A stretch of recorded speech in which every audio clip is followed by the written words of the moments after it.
तो दोस्तों आज पढ़ना है अगला चैप्टर, बहुत ही शानदार जानदार। ऑनलाइन वाले बच्चे भी इधर से ध्यान देंगे सर। चैप्टर का नाम है,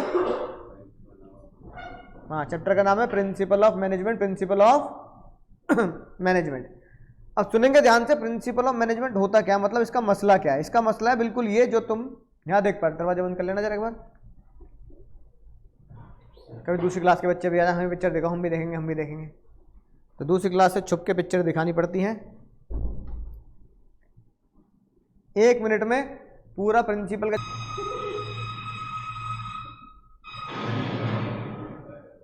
ओ भाई क्यों गुस्सा कर रहा है अमिताभ बच्चन, क्यों गुस्सा कर रहा है भाई? क्योंकि वो कह रहा है मेरे उसूल मेरे आदर्श। तुम्हारे उसूल तुम्हारे आदर्श को गूंद कर 2 वक्त की रोटी नहीं बनाई जाती, ठीक है। अब भैया तुम मुझे बताओ ये उसूल और आदर्श क्या होते हैं सर? ये बोलो क्या होते हैं उसूल और आदर्श? ऑनलाइन वाले बताएंगे सर उसूल और आदर्श क्या होते हैं। सर इन्हीं उसूलों को और इन्हीं आदर्श को क्या बोला जाता है? प्रिंसिपल। यानी हिंदी में बोल दो उसूल, आदर्श या मेरे काम करने का तरीका। इंग्लिश में क्या बोल दो? मेरे प्रिंसिपल्स, है ना, या मेरी अंतरात्मा की आवाज, या मेरे एथिक्स। प्रिंसिपल मेरे कहते हैं, समझ गए ना। उसूल, उसूल मतलब प्रिंसिपल, ठीक है। तो अब ये देखो, अगर किसी बंदे के उसूल और आदर्श है कि भाई मैं ये शहर छोड़ के नहीं जाऊंगा, चाहे मेरा भाई है ना इस शहर के मुजरिमों में आता हो, तो मैं इस शहर को छोड़ के नहीं जाऊंगा। तो कह रहा भाई मैं शहर को छोड़ के नहीं जाऊंगा, मेरे उसूल मेरे आदर्श इस बात की इजाजत नहीं देते। तो उसूल और आदर्श की कहानी ये कहती है कि उसूल और आदर्श होते क्या हैं। उसूल और आदर्श होते क्या हैं? उसूल और आदर्श को बोलते हैं प्रिंसिपल। अब ये प्रिंसिपल एक इंसान के अलग हो सकते हैं, तुम्हारे अलग हो सकते हैं, उसके अलग हो सकते हैं, मेरे अलग हो सकते हैं। भाई सबके उसूल सबके अलग अलग हो सकते हैं, है ना, राइट। सब अपनी अंतरात्मा से अपने उसूल बनाते हैं, ठीक है। भैया यहां पर किसी कैलकुलेटर छूट गया तो तुम्हारी अंतरात्मा का तुम्हारा उसूल कहता है यार ऑफिस में दे दो। किसी का मोबाइल छूट गया तो तुम्हारा उसूल बिगड़ सकता है, रख लो भाई, है कि नहीं बात, राइट। तो सबके अपने अपने उसूल आदर्श होते हैं, अपने अपने लिमिट सेट कर रखी होती है। कौन बेचारा किस बात पे ललचा जाए कुछ पता नहीं, है ना। लेकिन जो आपके प्रिंसिपल्स आपने खुद के लिए सेट कर रखे हैं वो दूसरों पे नहीं लगाए जा सकते, है ना। भाई तुम्हारे अपने खुद के कुछ प्रिंसिपल्स हैं कि भाई जैसे भाई तुम्हारा एक प्रिंसिपल है कि भाई मैं जल्दी सो जाता हूँ लेट से, है ना। सुबह स्कूल जाना होता है तो मुझे 4:30-5 बजे उठना होता है, तो भैया मैं 10 बजे सो जाता हूँ। कोई रात में कुछ भी कहता है भैया मैं तो सोऊंगा। तो तुम्हारे अपने तुमने अपने प्रिंसिपल बना लिया। अब ये तो दूसरे पे ऊपर नहीं थोप सकते कि मैं अगर सो रहा हूँ तो मेरा भाई भी इतने बजे से सोएगा। तू क्यों देख रहा है भाई IPL 11 बजे तक? आज बैंगलोर की टीम का मैच है, तू क्यों देख रहा है भाई? आज हैदराबाद की टीम का मैच है, तू क्यों देख रहा है भाई? है कि नहीं बात, ठीक है। तो कह रहा कोई बात नहीं मैं तो देखूंगा भाई, मैं तब भी उठ जाऊंगा मैं तो टीवी बंद। अपने अपने स्कूल आदर्श होते हैं। लेकिन जब हम एक उसूल और एक आदर्श बात करते हैं किसकी? मैनेजमेंट की। किसकी बात करते हैं? तो मैनेजमेंट के जो उसूल और आदर्श बनाए जाते हैं ना, वो ऐसे बनाए जाते हैं कि वो मेरे ऊपर नहीं, वो दुनिया की हर एक कंपनी पे लागू हो जाए। तो इसका मतलब मैनेजमेंट के उसूल आदर्श ऐसे होते हैं जो यूं ही नहीं बने होते। एक रात में तूने सोचा होगा आज के बाद मैं ये नहीं करूंगा भाई, बात खत्म, है कि नहीं बात। आज मैं भैया नॉनवेज खाता हूं, आज के बाद में वेजिटेरियन, बात खत्म, है ना। आज के बाद में वेगन, वेजिटेरियन भी छोड़ो मैं वेगन हो जाऊंगा। वेगन समझते ना कौन होते हैं? जो हाँ यानी कि जैसे हम लोग दूध पीते हैं, दूध दही, तो वो दूध दही भी नहीं पियेंगे, दूध दही मक्खन भी नहीं खाएंगे, क्योंकि वो भी किससे बनता है? गाय से, एनिमल, है ना। तो मैं वेगन हो जाऊंगा। तो ये उसूल आदर्श तुम दूसरे वगैरह सौंप दोगे भाई, है ना। अब मुझे मिल्क, भैया मुझे मैंगो शेक बहुत अच्छा लगता है ना। अब ये भाई कह रहा है हमारा कि सर मैं वेगन हो गया, सर आपको वेगन होना पड़ेगा, आपको देखना कितना बढ़िया लगेगा। मैंने कहा भाई तू वेगन हो गया मैं क्यों हो जाऊं भाई, है ना। मैं वेजिटेरियन हूँ, वो नॉन वेजिटेरियन, वो कह रहा है सर मैं आपके कहने पे मैं वेजिटेरियन क्यों हो जाऊं। तो अपने अपने उसूल आदर्श अपने अपनी किससे बनाए जाते हैं? अपने अपनी विल से बनाए जाते हैं, अपने अपने उसूल आदर्श से बनाए जाते हैं। तो मैनेजमेंट के उसूल आदर्श भी ऐसी नहीं एक रात में बना दिए गए होंगे। मैनेजमेंट के उसूल आदर्श भी 50 साल तक क्या किए गए? एक्सपेरिमेंट किए गए।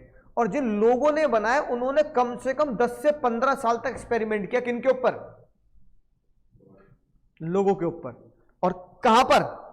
एक कंपनी में नहीं, दुनिया की सभी कंपनीज पर। तो कुछ सोचो आज टाटा इतने सक्सेसफुल क्यों हैं? 1868 से आज भी इंडिया में सबसे बड़ी कंपनी टाटा। उन्होंने इतनी कंसिस्टेंसी कैसे मेंटेन कर ली? कि अंग्रेजों के टाइम पे भी वो इंडिया में थे, यानी आज़ादी के बाद भी वो इंडिया में टॉप पे रहे, उनका रेवेन्यू इतना हो गया, शेयर होल्डर बेस इतना हो गया, पूरे वर्ल्ड वाइड लोग शेयर होल्डर हैं टाटास के, है ना, 4 लाख से ज़्यादा एम्प्लॉय भी हैं, 80 से ज़्यादा कंपनी में क्या करते हैं वो काम करते हैं। और फिर उन्होंने जैगुआर, लैंड रोवर ये सब भी क्या कर ली। तो टाटा इतने सक्सेसफुल क्यों हुए बताओ, बोलो।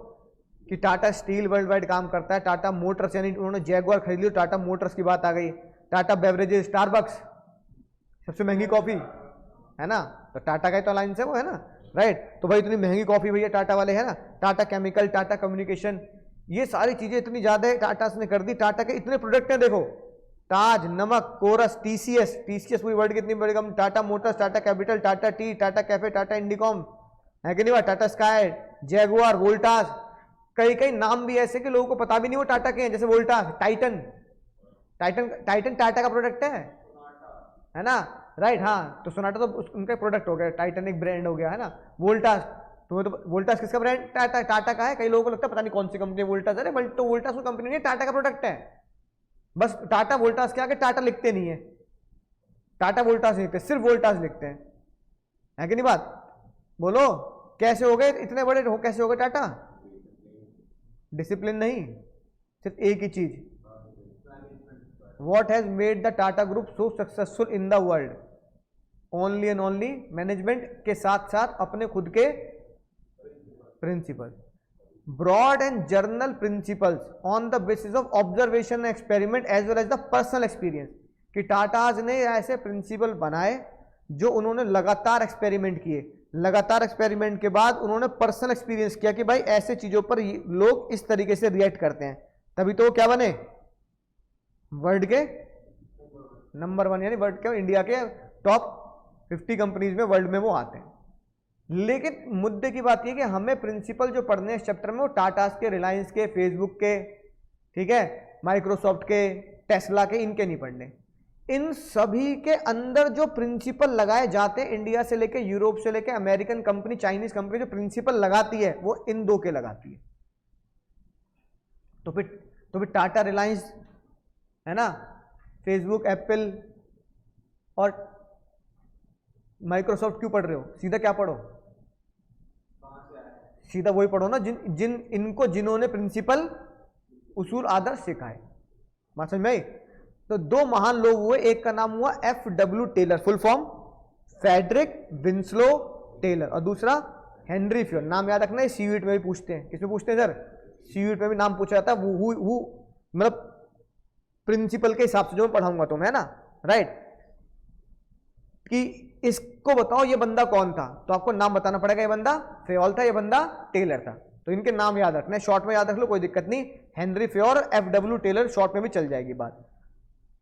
अब बात यह है कि सर इन्होंने किया क्या ऐसा, इन्होंने बच्चन साहब की तरह उफ तुम्हारे उसूल, तुम्हारे आदर्श तो बता दिए, पर इन्होंने ऐसा किया क्या, कुछ कोई झलक तो बता दो सर। तो इन्होंने क्या किया, इन्होंने पूरी दुनिया में एक कॉमन प्रक्रिया चालू करी, पूरी दुनिया में, है ना। हालांकि ये थे जर्मनी के, जैसे किसकी बात करते हैं, हेनरी फ्योल की बात करते हैं, किसकी बात करते हैं। अब हेनरी फ्योल जो अंकल जी हैं अब तो दुनिया में नहीं रहे, है ना, राइट। अब ये थे जर्मनी के इंजीनियर थे, कहाँ के थे, जर्मनी के। अब इन्होंने ऐसा नहीं किया कि जर्मन कंपनी के ऊपर ही एक्सपेरिमेंट डाले, यानी जर्मन कंपनी के लोगों पर ही इन्होंने रिसर्च करी। इन्होंने पहले जर्मनी से शुरू किया, फिर जर्मनी में इन्होंने जर्मन कंपनीज के यहाँ रिसर्च करी, है ना, बड़े पोस्ट पे थे, अधिकारी थे, लोग बात सुनते भी थे, है ना। तो इन्होंने मान लो फॉर एग्जांपल इन्होंने कितने प्रिंसिपल बनाए, इन्होंने टोटल 14 प्रिंसिपल बनाए। कितने बनाए, इन्होंने बोला कि ये जो 14 प्रिंसिपल है, मेरी गारंटी है, लिख कर ले लो, दुनिया की हर एक कंपनी में ये लगने हैं। दुनिया की हर एक कंपनी ये उसूल आदर्श मानेगी। अब तुम्हें लग रहा है 14 कम पड़ रहे हैं, तो तुम भैया 15, 16, 17, 18, 19, 20 तुम आगे के जितने भी 2, 4, 5, 10 है ना, अपनी तरफ से क्या कर लेना, ऐड कर लेना। लेकिन तुम कभी ये नहीं बोल पाओगे जिंदगी में कि ये 14 प्रिंसिपल मेरे यहाँ नहीं लगते। तो आज तक पिछले 100 सालों में एक भी ऐसी कंपनी नहीं है पूरे वर्ल्ड में जो ये बोल दे कि ये 14 प्रिंसिपल हमारी कंपनी में नहीं लगते। वो ये जरूर बोल सकते हैं हम 14 के अलावा एक और एक्स्ट्रा बना लिया। क्या बना लिया, एक उसूल और एक्स्ट्रा बना लिया, लेकिन वो ये नहीं बोल सकते कि हेनरी फ्योल के 14 प्रिंसिपल में से एक प्रिंसिपल इतना वाहियात, इतना बेकार है जो हमारी कंपनी में लागू ही नहीं हो सकता। आज तक कोई कंपनी पैदा नहीं हुई ऐसी जो प्रूफ कर दे कि हेनरी फ्योल का एक भी प्रिंसिपल, सिर्फ एक ही प्रिंसिपल हमारे यहाँ लागू नहीं हो सकता। 13 होते हैं, एक नहीं होता है ना। फॉर एग्जाम्पल सबसे बेस्ट जो तुम्हें बताता हूं, हेनरी फ्योल ने प्रिंसिपल बनाया जिसका नाम रखा पैसा। बाबू पैसा, क्या नाम रखा इसका? मतलब हेनरी फ्योल ने कहा कि जर्मन तो छोड़ो, चाइना से लेके इंडिया से लेके अमेरिका तक हर एक कंपनी का एम्प्लॉय पैसा चाहता है। अब बताओ कोई है पूरी दुनिया में जो बोल दे कि जिसका एम्प्लॉय पैसा नहीं चाहता? पैसा चाहता है। अब उन्होंने कहा पैसा एक प्रिंसिपल है। क्या है? पैसा एक प्रिंसिपल है कि अगर किसी बंदे से काम कराना है तो पैसा देना पड़ेगा। अगर किसी बंदे से कंपनी में, फैक्ट्री में काम कराना है तो पैसा, बोलो, पैसा देना पड़ेगा। समझ भाई? अब मुद्दा पता क्या है? मुद्दा यह है कितना दे। पैसा देना पड़ेगा, हम ये समझ गए, बस झगड़ा ये हुआ कितना दे। एक काम कि मुझे भाई एक कंपनी की पीएनएल और बैलेंस शीट बनानी है, क्योंकि तुम कॉमर्स के बंदे हो तो भाई इसी हिसाब से सोचते हैं। ये बताओ किसी कंपनी की पीएनएल बैलेंस शीट बनानी है, हर एक अकाउंटेंट क्या है? राज्य बनाने के लिए। वो अकाउंटेंट है इंडिया में, कितने पैसे में बना लेगा? मतलब कितने पैसे मांगेगा तुम्हारे हिसाब से? चार्टर्ड अकाउंटेंट नहीं, नॉर्मल अकाउंटेंट, बीकॉम पास नहीं, और कंपनी में जॉब करो। आजकल के जमाने से चलो, तुम्हें क्या लगता है इतना मांग लेगा? ये कह रहा है 1 लाख रुपए मांग लूंगा। चलो मान लो, एक्सपीरियंस भी मान लिया, चलो है ना, चलो ठीक है। वो कह रहा है भाई 1 लाख रुपए महीना सैलरी लूंगा और मैं सारा काम कर दूंगा।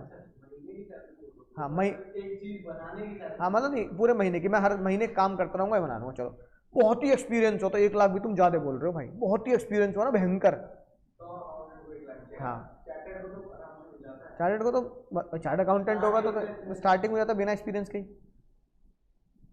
अब वही balance sheet PNL same company की बनवानी है, मान लो यूएसए में। हाँ,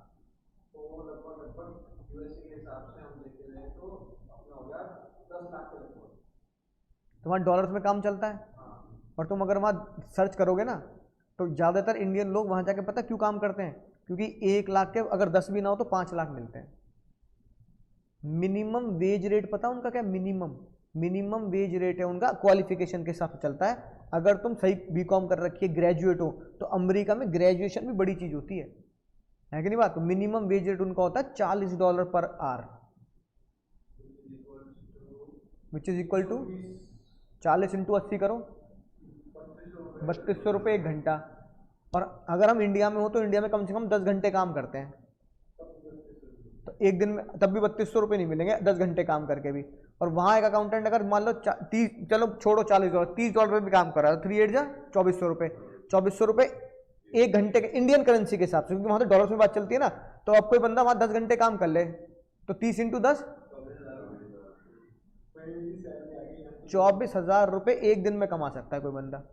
तो वहाँ का अकाउंटेंट बोल रहा है कि सर मैं यूएसए में कर लूँगा, मेरे को पर आवर के हिसाब से देने, पर आवर के हिसाब से दो, चलो मैं काम करता हूँ आपकी कंपनी में आके $8,000 पे काम कर लेता हूँ। 8,000 × 80 करना,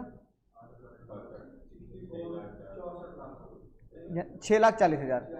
तो वहाँ जो अकाउंट्स के काम की जो चलती है, एक्सपीरियंस बंदे की जो सैलरी चलती है वो इतनी चलती है, $5,000 के बीच से $8,000 तक आराम से चलती है। हाँ, हालांकि हमारे खर्चे अलग होते हैं। इंश्योरेंस $800 का तो इंश्योरेंस ही होता है, सोचो महीने का $800 तो मैं इंश्योरेंस में दे दूँ, है ना। मेडिकल भी वहाँ इंश्योरेंस पे चलता है, गाड़ी वाड़ी भी वहाँ इंश्योरेंस पे चलती हैं, तो वो चीज़ें महंगी होती हैं। कुछ चीज़ें वहाँ महंगी हैं, इस हिसाब से उनको पैसे भी मिलते हैं, ठीक है। तो भाई अब वही अकाउंटेंट अमेरिका में काम करने जाएगा तो भाई वो कितने ले रहा है? वो ले रहा है 6 लाख रुपए। अब उसी को भेज दो तुम कहाँ पर? पाकिस्तान में 50,000 में पहुंच जाता है। और पाकिस्तान हमारी, मतलब तुम्हें पता है इस साल जितना जीडीपी, जितनी पाकिस्तान की जीडीपी है उतना जीएसटी का कलेक्शन है हमारा 2023 का। GST collection of Indian government equal to the GDP of Pakistan. मतलब सिर्फ जीएसटी के टैक्स जो वसूल रहे हैं ना हम, जीएसटी के टैक्स से हम पाकिस्तान खरीद सकते हैं। समझ में आई ना बात? सोचो, तो वहां इकोनॉमी इतनी डाउन है, वहां पे क्या कहते हैं अनएम्प्लॉयमेंट इतना है, वहां पे गरीब, क्योंकि वहां के जो गवर्नमेंट चलाने वाले ना वो क्या करते हैं, वो क्या नहीं कर रहे, वो प्रोग्रेस की तरफ ध्यान नहीं दे रहे, है ना। उनको लग रहा है बस हमारा पेट भर रहा है इस तरीके से ना, राइट। तो वो इंडस्ट्रीज नहीं है। पाकिस्तान की सबसे बड़ी प्रॉब्लम क्या है, लैक ऑफ प्रोडक्शन। इकोनॉमिक्स में जो पढ़ते हो, प्रोडक्शन से ही कोई कंट्री क्या होती है, ग्रो करती है ना। इकोनॉमिक्स का रूल है भाई, higher the production higher the revenue. Production नहीं है तो क्या होगा, तुम दूसरे देशों पे डिपेंडेंट हो।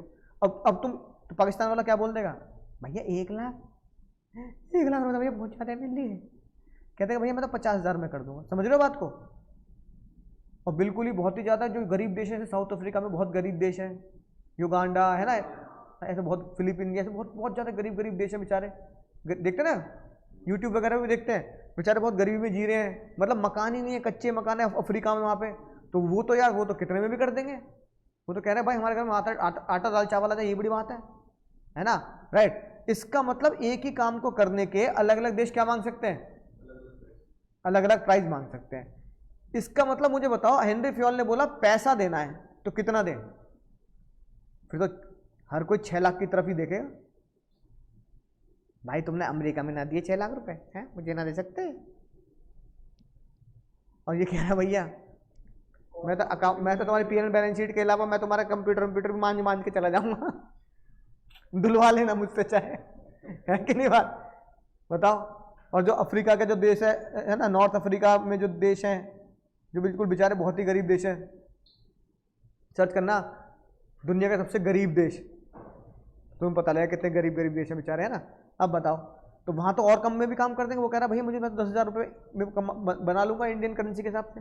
तो अब मुझे बताओ कि उसूल आदर्श कहता है पैसा दो, पर उसूल आदर्श कहता है कितना पैसा दो, बोलो। हेनरी फ्योल ने बोला ना इतना देना, सुन लो भाई, ना इतना देना, ना इतना देना, ना इतना देना, फिर कितना देना, यानी कि जितना सामने वाले की काबिलियत काम करने के लिए आपको कहती हो, कितना देना, जितना सामने वाली काबिल कितनी को क्या बोलेंगे सर, पहली 10 कंट्री अफ्रीका की है। हाँ वो तो कह रहा हूं, अफ्रीका में है सबसे गरीब देश बेचारे। फेयर रेम्युनरेशन क्या देना, बोलो जल्दी। अब देखो, अब सुनना ध्यान से, पैसा देना एक उसूल है, पर कितना देना है भाई, जल्दी बताओ कितना देना है, ना कम ना ज्यादा, ना कम, वही क्या होती है सर, फेयर रेम्युनरेशन। यानी फेयर रेम्युनरेशन में 2 चीजें आती हैं, जिसको पैसा मिल रहा है, यानी मान लो तुम किसी से काम कर रहा हो तो वो कंपनी में एम्प्लॉय होगा, एम्प्लॉय भी खुश, और जो कौन जो पैसा दे रहा है, कौन, मालिक, यानी कि जो कंपनी पैसा दे रही है, कंपनी भी क्या रहे, एम्प्लॉय भी हैप्पी, कंपनी भी हैप्पी। जहां पे ये दोनों हैप्पी हैं, उसी को हेनरी फ्योल ने बोला द पैसा you are giving to the employee is fair enough. अगर एम्प्लॉय दुखी है तो तुम क्या कर रहे हो, हिंदी फिल्मों की तरह कम पैसे में एम्प्लॉय का खून चूस रहे हो तुम, है ना, पैसा कम दे रहे हो, काम ज्यादा निकाल रहे हो। और किसी एम्प्लॉय को तुम क्या कर रहे हो भाई, इंडिया में 1 लाख की जगह 6 लाख दे रहे हो, है ना। तो तुम नुकसान कर रहे हो अपना। तुम इतने ही पैसे में 5-6 एम्प्लॉय रखते थे, तुम 1 एम्प्लॉय को दे रहे हो, तो तुम उसको क्या कर रहे हो, ओवरपेड दे रहे हो। क्या कर रहे हो, ये भी गड़बड़ है। ओवरपेड कंपनी का नुकसान है ना, और अंडरपेड भी कंपनी का नुकसान है, क्योंकि अंडरपेड होगा तो क्या होगा, एम्प्लॉय ढंग से काम नहीं करेगा, वो कभी भी छोड़ के चला जाएगा। जहां उसे दूसरी नौकरी मिली वो झट छोड़ के चला जाएगा, 2-4 उल्टी सीधी बातें और लिख के जाएगा।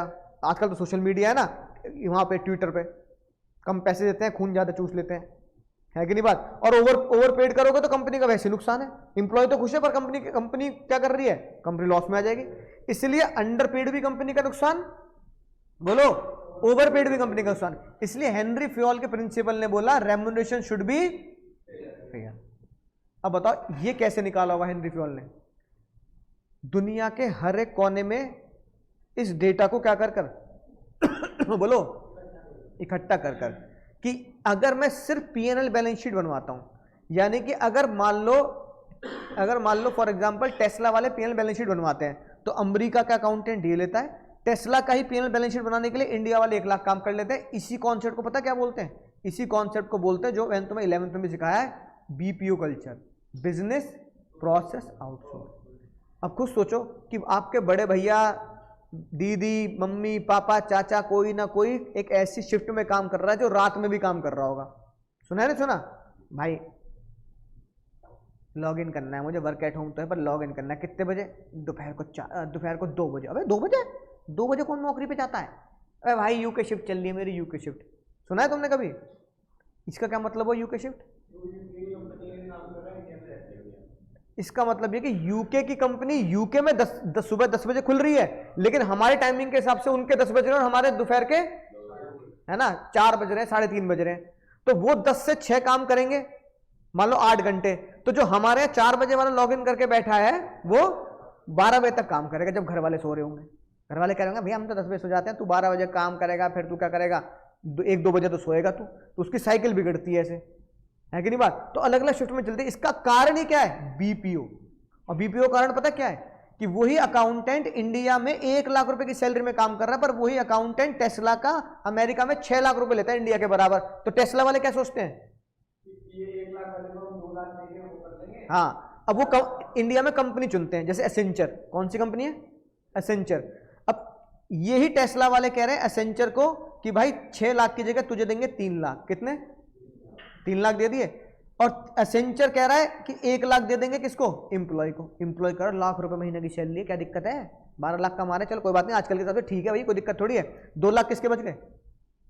2 लाख एसेंचर के बच गए। वो अपनी ग्रोथ में लगाएगा, अपनी इंफ्रास्ट्रक्चर डेवलप करेगा, बिल्डिंग बनाएगा, है कि नहीं बात? ऑफिस नए खोलेगा।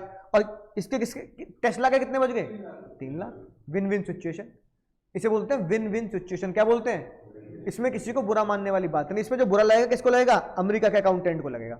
पर वहां की इकोनॉमी इतनी स्ट्रांग है कि वहां पे अनएम्प्लॉयमेंट इतना नहीं है जितना इंडिया में है। कहीं ना कहीं क्या हो जाता है? उनको जॉब मिल ही जाती है, तो उनको भी इतना दर्द नहीं होता। तू नहीं तो भाई कोई और करा लेगा। इकोनॉमी स्ट्रांग है, पॉपुलेशन कम है, कंपनी ज्यादा है, तो अनएम्प्लॉयमेंट है ही नहीं या बहुत कम है। वही अनएम्प्लॉयमेंट है जो करना ही ना चाह रहा हो बिल्कुल।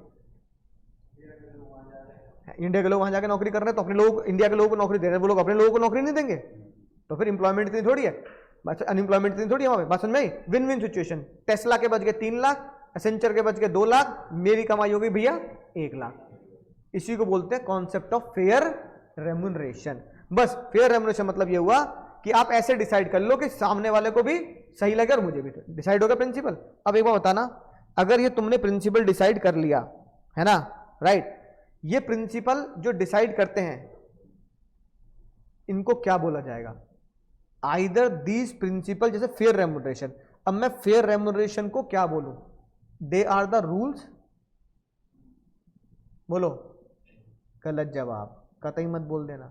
रूल का मतलब होता है एज इट इज, लगाना ही लगाना है। क्यों नहीं? रूल्स नहीं है तो फिर क्या होंगे? They are the guideline. क्या है भाई? ये बनता है पक्का एमसीक्यू सीयूट में भी और बोर्ड में भी। All the principles are the guideline. Henry Fayol ने ये बोला पैसा फेयर दो। अब फेयर कितना? जितना तुम्हारा मन हो उसे ही फेयर बना के तुम अपने हिसाब से क्या कर लेना? बार्गेन कर लेना। क्या कर लेना? तो इसका मतलब फिक्स नहीं है कि 1 लाख रुपए देने। हो सकता है कोई इंप्लॉय ऐसा हो जो 70,000 में काम कर दे, है ना, और किसी को बेचारे को बहुत ही ज्यादा जरूरत हो, वो कह रहा है सर मैं तो 50 में भी कर दूंगा और मेरे पास एक्सपीरियंस भी है ना। तो गाइडलाइंस है ये, आप आपस में डिसाइड कर लेना आपके हिसाब से क्या फेयर है। तो जिसको कमाई की बेचारे को बहुत ज्यादा जरूरत है उसके लिए तो 50,000 फेयर ही है, और कंपनी के लिए भी फेयर बन गए फिर वो, है कि नहीं बात? राइट। इसलिए बोलते हैं principles are the fundamental board statement. क्या बोलते हैं? Principles are the board statements. ठीक है, मेरा बैग देखना कहां रखा? हाँ, principles are the broad statements which provide, बस जिनके पास बुक आ चुके हाईलाइट कर लें, हाईलाइट कर लें, चांद तारे लगा लें, गाइडलाइन है। अच्छा, गाइडलाइन कैसे बनाई गई होंगी? Experiment and observation. किस एक्सपेरिमेंट और ऑब्जर्वेशन? On human. कि भाई कैसे कैसे एक्सपेरिमेंट किए कि कौन बंदा कितने पे मान जाता है, कौन बंदा कितने पे मान जाता है ना, राइट। अब देखो कुछ प्रिंसिपल, कुछ कंपनीज में प्रिंसिपल है कि हम प्रमोशन करते हैं एज के हिसाब से, और कुछ लोग फॉलो करते हैं प्रिंसिपल ऑफ प्रमोशन मेरिट के हिसाब से। है ना, बात समझ में आई ना, कि भाई एज के हिसाब से चलेगा तो पहले एम्प्लॉय, फिर उससे ऊपर ऊपर ऐसे चलेगा। और एक वो कह रहे हैं डिग्री के हिसाब से, भाई तू सीए बन गया, अब तू सीधा फाइनेंस मैनेजर, नीचे के 3-4 पड़ाव तेरे को कूदा देंगे।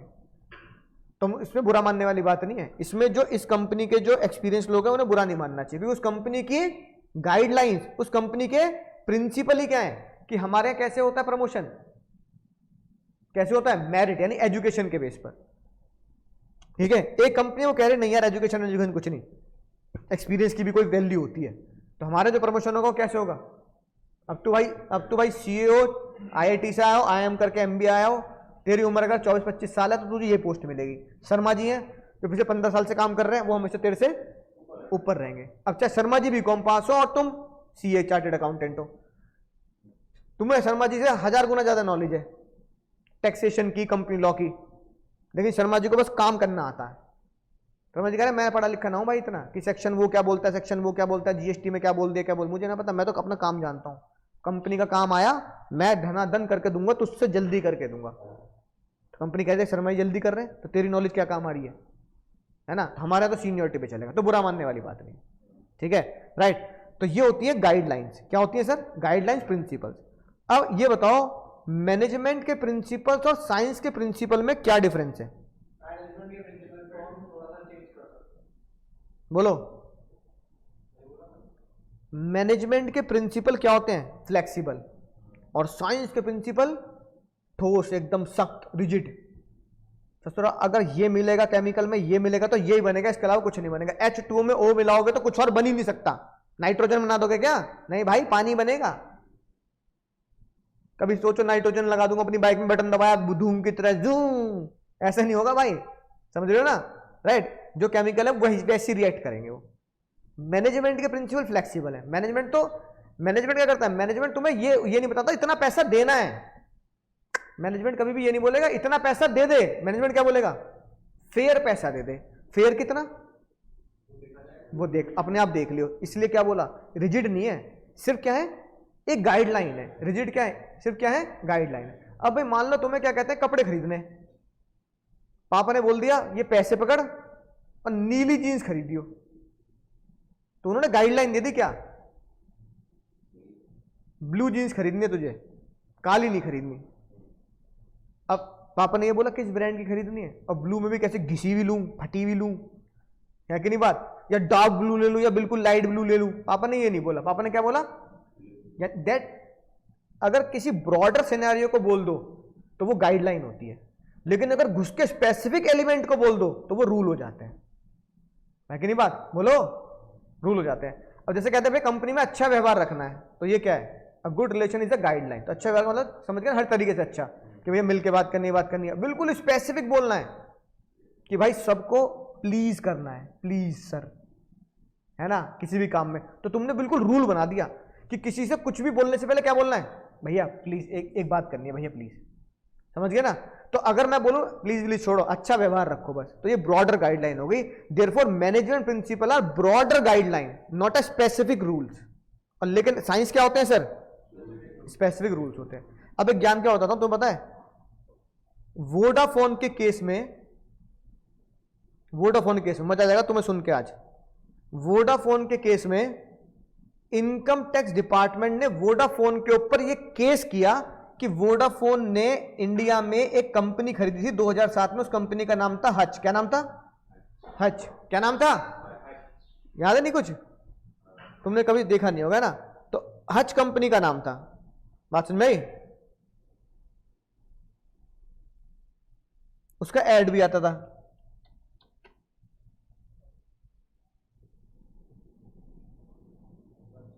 हाँ, कुत्ते वाला ऐड आता था उसका, कुत्ते वाला।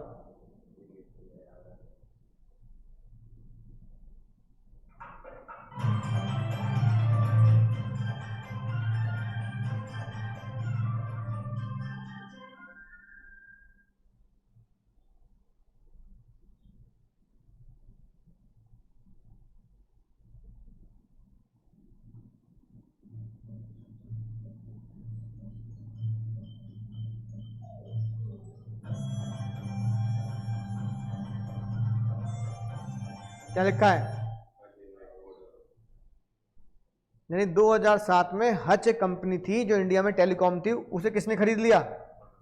वोडाफोन ने खरीद लिया।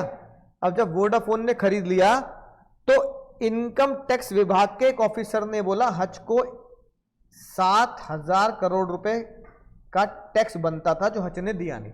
अब तुम जब सीए करोगे तब बताओगे उन्होंने टैक्स की चोरी कैसे की थी। वोडाफोन ने तो वोडाफोन ने जब हच को खरीदा तो Vodafone has to deposit 7,000 crore rupees as a tax, और उन्होंने जमा नहीं किया।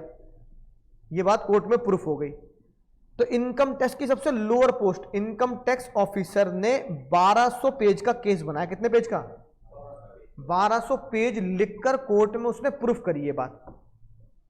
और जब कोर्ट ने माना, रहा है भाई ये कमाल कर दिया, तो बड़े से बड़ा वकील ना सोच पाए जो तूने, है ना, जो सब चीज तूने पढ़ के निकाली, है ना, कितनी मेहनत लगी। तो उस बंदे को, जो इनकम टैक्स ऑफिसर था, जो जिंदगी में कभी ज्यादा पोस्ट ऊपर कर नहीं सकता था, उसे सीधा क्या बना दिया? कमिश्नर। क्या बना दिया? सीधा इनकम टैक्स 7-8 पोस्ट ऊपर सीधा कूदा दिया। उसे बोला गया था यंगेस्ट कमिश्नर। कमिश्नर कब बनता है कोई? जब कोई 40, 50, 55 साल का, यंगेस्ट कमिश्नर। उसके नाम के आगे एक वर्ड दिया कोर्ट ने, लर्नेड ऑफिसर। क्या नाम दिया? समझ गया ना, जैसे नाम क्या करता सीए, ऐसे उसके नाम के आगे वर्ड दिया कोर्ट ने, लर्नेड। समझ गया ना, पढ़ा लिखा इनकम टैक्स ऑफिसर, पढ़ा लिखा आईटीओ इनकम टैक्स ऑफिसर। इतना कैसे? जज भी हैरान कि भैया हम भी ना कर सकते थे इतना काम, तो इतना तूने कर लिया। बात समझ में? प्रमोशन का क्राइटेरिया क्या हुआ? ना सीनियोरिटी ना मेरिट, केस सॉल्व। तो प्रमोशन कैसे हुआ? केस को सॉल्व करने से। तो ये समझ गए? अब बताओ गाइडलाइन क्यों है? क्योंकि किसी को भी प्रमोशन देने का कोई फिक्स रूल नहीं है, सिर्फ गाइडलाइन है प्रमोशन होना चाहिए। अब मान लो हेनरी फ्योल ने तो नहीं बोली ये बात, मान लो एक महान व्यक्ति बोल गया भाई किसी भी कंपनी में एम्प्लॉय को अगर अच्छे से काम कराना तो एम्प्लॉय को क्या होना चाहिए? प्रमोशन होना चाहिए। अब ये ब्रॉडर टर्म दे दी, क्या? प्रमोशन होना चाहिए, गाइडलाइन। अब कैसे करना है प्रमोशन? अपने आप डिसाइड कर लो। यहां केस के बेस पे हो गया, कोई सीनियरिटी के बेस पे कर रहा है, कोई डिग्री के बेस पे कर रहा है। बात समझ में आ गई ना? Guideline is to get the promotion, how you will decide. इसलिए बोलते हैं मैनेजमेंट प्रिंसिपल क्या होते हैं सर? हमेशा बोलो भाई, मैनेजमेंट प्रिंसिपल क्या होते हैं? भैया इधर जान दो, मैनेजमेंट प्रिंसिपल क्या होते हैं? गाइडलाइन। सुन नहीं रहे हो बिल्कुल भी, है ना? क्या होता है सर मैनेजमेंट प्रिंसिपल? गाइडलाइन। इसलिए लॉजिक समझ गए? बोलो। Logic is that because management principle are give only broader view, broader guideline की ये करना है। अब कैसे करना है वो तुम अपने अपने हिसाब से डिसाइड कर लेना, इसलिए हम सिर्फ ब्रॉडर व्यू देते हैं। पिताजी ने बोल दिया नीली जीन्स खरीदनी है, बाकी तेरी मर्जी है, कैसे भी खरीद, कितने रुपए की भी खरीद, और कुछ नहीं बता रहे। कंपनी ने बोल दिया पैसा दे दो, वो भी फेयर। अब तुम अपने डिसाइड कर लेना, अमेरिका में 6 लाख भी हो सकते हैं, इंडिया में 1 लाख भी हो सकते हैं, और पाकिस्तान में 50,000 भी हो सकते हैं। गाइडलाइन दे दी, फेयर होनी चाहिए बस, है ना? हमने बोल दी गाइडलाइन क्या होना चाहिए? प्रमोशन होना चाहिए। तो अब देख लो तुम्हारा प्रमोशन कैसे हो रहा है? सीनियरिटी से हो रहा है। तुम्हारा प्रमोशन कैसे हो रहा है भाई? डिग्री से हो रहा है। इनकम टैक्स वालों ने कैसे कर दिया? जो जितना बड़ा केस सॉल्व कर देगा उतना बड़ा प्रमोशन। गाइडलाइन है प्रमोशन, कैसे कर रहे हो अपने डिसाइड कर लेना, क्योंकि कैसे का कोई जवाब नहीं देता, क्योंकि कैसे का कोई जवाब नहीं देता, इसलिए हम इसे क्या बोलते हैं? फ्लेक्सिबल। इसलिए हम इसे क्या बोलेंगे कि मैनेजमेंट के प्रिंसिपल और साइंस के प्रिंसिपल में फर्क क्या है? Management principles are flexible, science principles are rigid. बोलो, बात समझ में आई? मैनेजमेंट प्रिंसिपल फ्लेक्सिबल बोल तो they are only the broader guideline, सिर्फ ऊपर ऊपर से बता देंगे भाई ये कर लियो, है ना? राइट। दूसरा डिफरेंस क्या हो सकता है? दूसरा डिफरेंस होता है टेस्ट। ये किस पे टेस्ट होते हैं? मैनेजमेंट के ह्यूमन बिहेवियर, ह्यूमन के ऊपर कोई केमिकल रिएक्शन है, ह्यूमन के बिहेवियर कि बेचारे की इतनी मजबूरी है ना, कि वो 50,000 में भी काम करने के लिए तैयार है, और अफ्रीका में बेचारों की इतनी मजबूरी है कि वो इंडियन 10,000 में भी काम कर देंगे। ठीक है। और यहां क्या होते हैं? Tested on laboratories, chemical reactions होते हैं। तीसरा, ये इनकी एप्लीकेशन कैसे होती है? They apply as per the situation to situation. समझ गया ना? इंडिया में बोले तो मजबूरी टू मजबूरी, तेरी जैसी मजबूरी होगी तेरे से उतने पैसों में काम करा लूंगा। मजबूरी ज्यादा होगी तो तू कम पैसों में काम कर लेगा, मजबूरी कम होगी है ना, तो तू लड़ लेगा, भैया ऐसा नहीं होता, मैं तो कहीं और इतने कमा लेता हूँ, मैं तुम्हारे क्यों आऊँगा काम करने पे, मैं क्यों नौकरी छोड़ूँ अपनी पुरानी। एक बंदा एक कंपनी से शिफ्ट होकर दूसरी कंपनी में क्यों जाता है, क्योंकि दूसरी कंपनी वाला ज़्यादा पैसा देने के लिए तैयार है, उतना भी देगा तो पुरानी कंपनी में क्यों वो धोखाधड़ी सी करेगा, है ना, अपनी इमेज क्यों खराब करेगा, राइट, एज पर सिचुएशन। और ये कैसे होता है सर, ये होता है अप्लाई एज इट इज, यानी कि एज इट इज बोले तो एब्सोल्यूट स्टैटिक,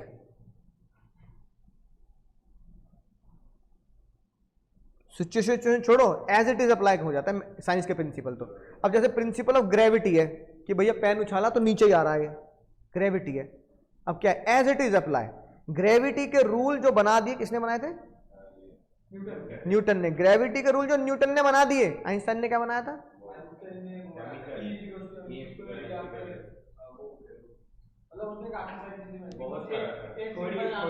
थ्योरीज बनाए, चलो मान लो, है ना, चलो न्यूटन ने ग्रेविटी बनाया, तो भैया अब वो ग्रेविटी के जो फॉर्मूले है ना, E = mc², तो जो भी तुम बोल रहे हो उसका न्यूटन का, तो वो एज इट इज ही अप्लाई होगा, उससे तुम हेर फेर नहीं कर सकते अब, जब तक कि उससे बड़ा कोई वैज्ञानिक ना आ जाए कि वो उस थ्योरी को बदल दे, तब तक तुम क्या बोल रहे हो, E = mc², तो कोई रैपर टाइप का नाम सुना है मैंने,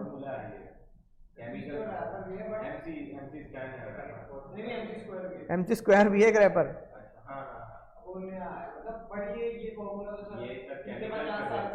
हाँ, E = mc²। अब ये बिल्कुल स्टैटिक हो गया, नहीं हो गया, इसे हिला नहीं सकते तुम। दुनिया का कोई भी बड़े से बड़ा साइंटिस्ट हिला नहीं सकता जब तक दुनिया ये प्रूव ना कर दे कि तूने न्यूटन को, उसको आइंस्टाइन को फेल कर दिया। इसलिए बोलते हैं science are all as it is static and absolute, हिला ही नहीं सकते। इसको तुम हिला सकते हो सिचुएशन के हिसाब से, जैसे पैसा कितना देना है, प्रमोशन कैसे कर दूं तेरा, समझ गए डिफरेंस, समझ में आ गया, आगे डिफरेंस लिख दोगे, है ना, अगर डिफरेंस आएगा तो 2 नंबर में आएगा तो लिख सकते हैं हम ये, ठीक है। अगली बात, ठीक है, आखिरी बात आज की, है ना, फिर हम अगली क्लास में क्या पढ़ेंगे, सीधा हेनरी फ्योल के प्रिंसिपल पढ़ेंगे। अब एक बार क्वेश्चन आ गया बोर्ड्स में, बड़ा गजब का क्वेश्चन, बच्चों ने कह दिया आउट ऑफ कोर्स क्वेश्चन था सर। क्वेश्चन था हाउ मैनेजमेंट, है ना, how management principles derived, management के प्रिंसिपल कैसे बनाए जाते हैं।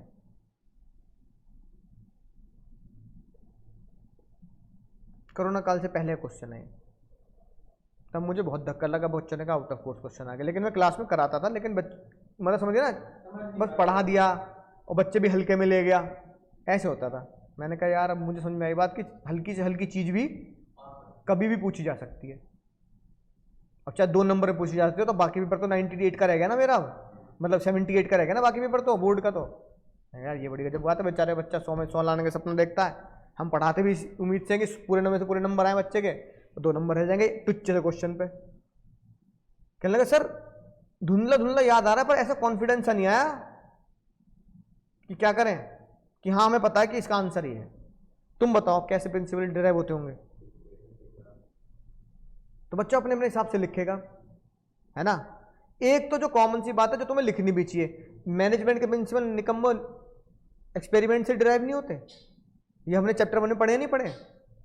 एक्सपेरिमेंट करना पड़ता है ह्यूमन के ऊपर, है ना, लेकिन ह्यूमन बिहेवियर पे करना पड़ता है। इसे मैनेजमेंट साइंस नहीं मानते, पर प्रिंसिपल्स एक्सपेरिमेंट से निकाले जाते हैं। और अभी मैंने तुम्हें क्या पढ़ाया, हेनरी फ्योल हो गया, टेलर हो गया, उन्होंने अपने प्रिंसिपल जो बनाए, मान लो फेयर रेम्यूनरेशन, कैसे निकाला ये एक्सपेरिमेंट, पूरी दुनिया में अलग अलग कंपनी में एक्सपेरिमेंट किया कि एक्सपेरिमेंट से रिजल्ट निकल के आया कि पैसा सबको चाहिए, लेकिन उन्होंने बोला पैसा इज द की, यानी पैसा is the principle, important factor कितना है अपनी अपनी कंपनी में डिसाइड कर लेना। चाइना में लेबर सस्ती मिलती है, अमेरिका में महंगी मिलती है, लेकिन दोनों ही देश के 2 सुपर पावर हैं, और देखो फर्क कितना है, एक के लेबर इतनी महंगी और एक के लेबर इतना सस्ता, है कि नहीं बात। और दोनों वर्ल्ड की टॉप इकोनॉमी है, अब क्या कर सकते हैं, और दोनों के तरीके अलग अलग हो गए काम करने के, वो महंगे और वो सस्ते में काम कर लेते हैं, राइट। इसका मतलब क्या है कि मैनेजमेंट के प्रिंसिपल कैसे डिराइव हुए, एक्सपेरिमेंट से। लेकिन कोई भी बड़ी इकोनॉमी हो, दूसरी इकोनॉमी हो, चाहे एशिया की हो चाहे अमेरिका की हो, लेकिन दोनों की कंपनी में पैसा सबको चाहिए।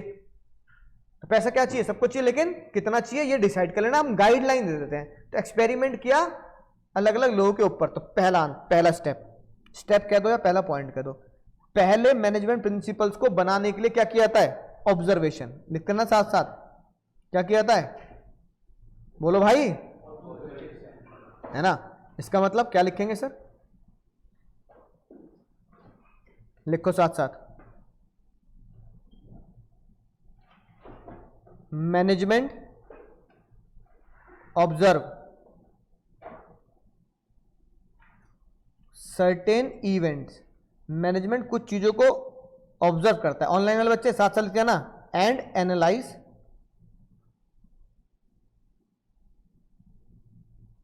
देम। पहले कुछ चीजों को ऑब्जर्व करता है, देन उन्हें एनालाइज करता है, एनालाइज देम टू जनरेट या गेट गाइडलाइन फॉर फ्यूचर। यानी मैनेजमेंट पहले चीजों को, कुछ इवेंट्स को ऑब्जर्व करता है और उन ऑब्जर्वेशन से गाइडलाइन जनरेट करता है। ठीक है, क्या ऑब्जर्व किया? कि पैसा हर एक बंदे को चाहिए। दूसरी चीज क्या ऑब्जर्व करी? प्रमोशन हर कोई चाहता है। ये नहीं कि भैया जब मेरी नौकरी लगी तो मैं सेल्समैन था और जब मैं रिटायर हो रहा हूं 60 साल में तो भी मैं सेल्समैन हूं। समझ रहे हो बात को? अरे जब मेरी नौकरी लगी 23, 24, 25 साल में तब मैं सेल्समैन था। अरे जब मैं रिटायर हो रहा हूं कम से कम सेल्स मैनेजर की पोस्ट से तो रिटायर हूं कि मैं कंपनी का सेल्स डिपार्टमेंट का हेड था। तो मैंने 35 साल कंपनी में 40 साल यूं ही गुजार दिए। सेल्समैन बने नहीं भाई, क्या चाहिए उसे? प्रमोशन चाहिए, कुछ रेस्पेक्ट, इज्जत, पैसा इंसान देखता है, पोजीशन भी देखता है बुढ़ापे में आके, है ना? राइट भैया, जब मैं 22-23 साल का तब था मैं सेल्समैन, जाके सामान बेच रहा हूं, अब मैं सेल्स हेड हूं। है कि नहीं बात? राइट, रिस्पेक्ट बन गई। तो वो चाहिए होती है सबको, लेकिन कैसे कैसे चाहिए, कितने कितने सालों में चाहिए प्रमोशन, वो अपने आप डिसाइड कर लेना। तो हमने क्या किया ऑब्जर्व, कि सभी को पैसा चाहिए। सभी को क्या चाहिए? पैसा। और सभी को क्या चाहिए? प्रमोशन। तो हमने क्या किया? गाइडलाइन बना दी कि पैसा हो तो फेयर हो और प्रमोशन हो तो मेरिट पर या अपनी सीनियरिटी पर तुम निकाल सकते हो। तो गाइडलाइन बन गई। अब इस गाइडलाइन का क्या क्या होगा? मान लो हेनरी फ्योल ने पैसा एक गाइडलाइन बनाई कि पैसा बाबू पैसा। तो अब हेनरी फ्योल ने गाइडलाइन बनाई, पैसा देना है। अब हेनरी फ्योल ने क्या किया होगा? स्टेप टू में लिखो experiment.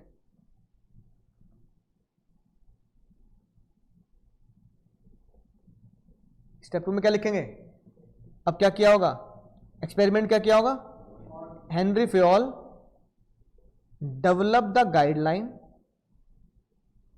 For example fair remuneration.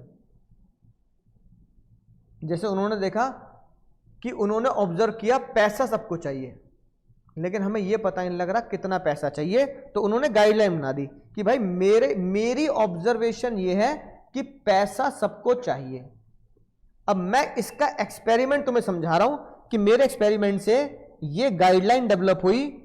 फिर डेवलप गाइडलाइन बाय, कैसे डेवलप करी? By observation. उन्होंने गाइडलाइन बनाई बाय ऑब्जर्वेशन। तो develop guideline by observation are experimented. इसके ऊपर एक्सपेरिमेंट किए होंगे ऑन ह्यूमन बिहेवियर इन, कहां पर सर? In different companies. उन्होंने ये गाइडलाइन जो ह्यूमन बिहेवियर के ऊपर एक्सपेरिमेंट करी वो अलग अलग कंपनीज में करी, and in different countries. Companies तो छोड़ो, अलग अलग कंट्री में क्या करे? एक्सपेरिमेंट करे। फिर उन्होंने क्या खोजा? फिर उन्होंने देखा जितनी भी गाइडलाइन है, उन्होंने क्या रिजल्ट दिए? They provide, guideline provide same result in all organisation. Then फिर एक बहुत महान बात कही गई, then such guideline called principle. हाँ ऐसे लिख दो चाहे, then such guideline become principle या सच गाइडलाइन कॉल्ड प्रिंसिपल। अब प्रोसेस समझो क्या हुआ। पहले हमने ऑब्जर्वेशन किया, ऑब्जर्वेशन से क्या बनाई एक, बोलो, अगर मैं मैथमेटिकल टर्म में करूं तो पहले हमने क्या किया, ऑब्जर्व, फिर ऑब्जर्व से हमने क्या निकाली, गाइडलाइन। हमने ऑब्जर्व किया पैसा चाहिए सबको, तो हमने गाइडलाइन निकाली सबको पैसा दो। कैसा पैसा दो, फेयर। फिर उस गाइडलाइन को हमने अलग अलग कंपनी में लगवाया। हेनरी फ्योल ने बोला अपने यहाँ देख बात करना जरा पैसे की, कौन कितना पैसा मांगता है, और अलग अलग कंपनी के साथ साथ उन्होंने यही गाइडलाइन उन्होंने पूरी दुनिया में भेजी, है ना, कि अलग अलग कंपनी ये ऑब्जर्व करे और अलग अलग कंट्री में ये देखा जाए कि देखना जरा तुम्हारे यहाँ कितना पैसा मांगता है। तो उन्होंने देखा कि सेम काम का, बस होने वाली है, तो उन्होंने देखा सेम काम का अलग अलग कंपनी में एम्प्लॉय अलग अलग पैसा मांग लेते हैं और सेम काम का अलग अलग कंट्री में एम्प्लॉय अलग अलग पैसा मांग लेते हैं, और जितना पैसा वो अलग अलग कंट्री अलग कंपनी में मांग रहे हैं सब में उस पैसे में वो सेटिस्फाई हैं। यानी कि एक एम्प्लॉय एक काम का 1 लाख में भी खुश है, तो एक ही एम्प्लॉय उसी काम का 70,000 में खुश हो रहा है ना। तो पता लगा कि ऐसा कंट्री में भी हो रहा है। एक एम्प्लॉय एक काम का 6 लाख में खुश है, तो अफ्रीका में उसी काम के वो 50,000 में भी खुश हो रहे हैं। भाई 50,000 रुपये मिल गए, 50,000, है कि नहीं बात। तो उन्होंने कहा अगर सब खुश हैं और सेम काम को अलग अलग पैसों में हो रहा है, इसका मतलब सेम काम का अलग अलग पैसा अलग अलग एम्प्लॉय के लिए फेयर रेम्युनरेशन है।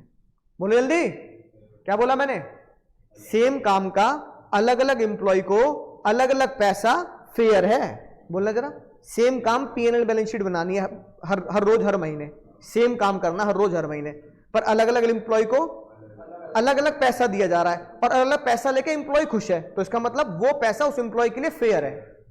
तो फिर उस कंपनी और गाइडलाइन को उस गाइडलाइन को उस कंपनी और कंट्री में क्या किया गया, अप्लाई किया गया, और जब वहां से क्या मिला, सेम रिजल्ट।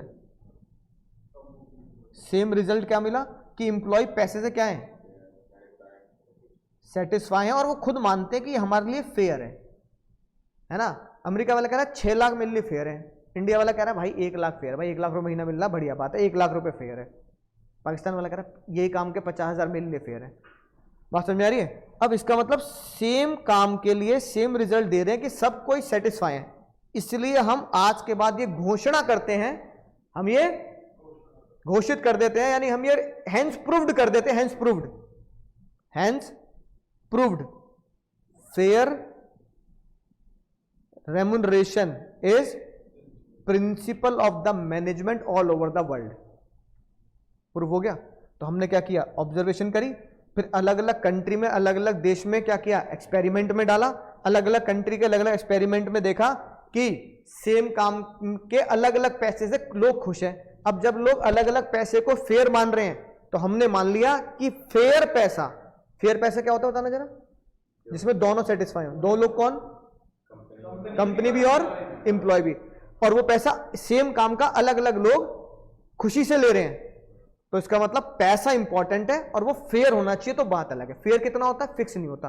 अब कोई बंदा ये नहीं बोलेगा कि P&L बैलेंस शीट बनाने के 6 लाख रुपए महीना मिलने चाहिए, और कोई इंडिया में आने के बाद भी ये नहीं बोल सकता कि P&L बैलेंस शीट बनाने के लाख रुपए महीना मिलने चाहिए। अरे तुम लाख रुपए महीना ले रहे हो ना, तुम्हारे बगल में जो कंपनी काम कर रही है उसका अकाउंटेंट 80 में काम कर रहा हूं, क्या पता उसकी बड़ी वाली कंपनी में उसका अकाउंटेंट 1.5 लाख में काम कर रहा हो, तो तुम आपसदारी में लड़ना मत। बात समझ में आई।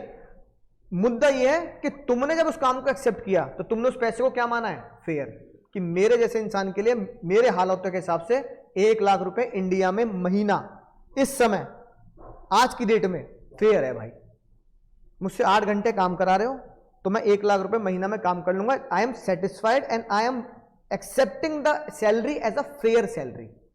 मैं कभी भी किसी से ना बोलूंगा, ना कोर्ट में कभी केस करूंगा कि मुझे कम पैसे मिल रहे हैं, और कंपनी भी कभी ये नहीं बोलेगी कि हम बहुत ज्यादा दे रहे हैं। बात समझ में आई। तो कॉन्सेप्ट मैं तुम्हें एक प्रिंसिपल के बेस पे पूरा बता दिया। तो fair remuneration is the principle of Henry Fayol which says fair remuneration is the remuneration, fair पैसा is the पैसा in which company and employee both are satisfied, है ना।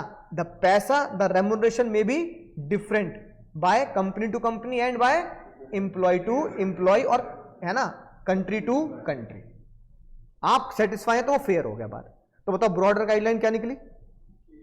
फेयर रेम्यूनरेशन, जो डिफरेंट हो सकता है company to company, country to country, लेकिन अगर आप सेटिस्फाई हैं तो फिर वो आपके लिए क्या है? फेयर है। Hence proved, observe, guideline, apply on the country, result satisfied, fair, hence proved, fair remuneration is a principal.